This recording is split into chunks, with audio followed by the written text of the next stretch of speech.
Por eso es la gran importancia que ustedes conozcan que aquí, en este mundo, cuando venimos a hacer el bien, venimos a hacer cosas buenas, que porque el tiempo en esta tierra está contado y nosotros necesitamos, en ese tiempo que Dios nos da de vivir aquí, que de hecho aprovecho el momento para decirle que es una gran bendición nacer y estar aquí en el mundo. Tiempo, muchas personas que pasan tiempo y no son capaces de llegar a lograr nada, ni material ni espiritualmente. Cuando estamos en el nivel 3, que es la etapa purgativa, estamos en un bajo nivel.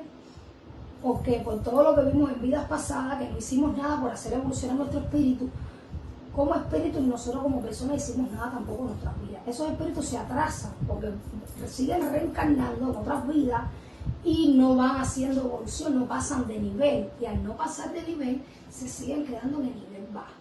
Entonces nosotros como espíritu, como creyentes de lo que es la parte espiritual, debemos de buscar siempre la manera de hacer progresar espiritualmente a esas energías o a ese espíritu que vive dentro de nosotros. ¿Cómo nosotros desarrollamos ese espíritu? ¿Cómo los ayudamos a evolucionar? ¿Cómo los ayudamos a elevar?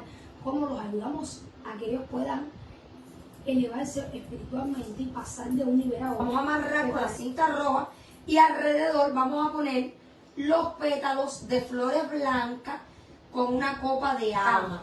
Por 9 días lo vamos a tener ahí. Los negros que me acompañan a mí me han vuelto con guita. Súper bien aplicada la clase, Cari, gracias, excelente clase, muchas gracias, me parece muy interesante sus directas.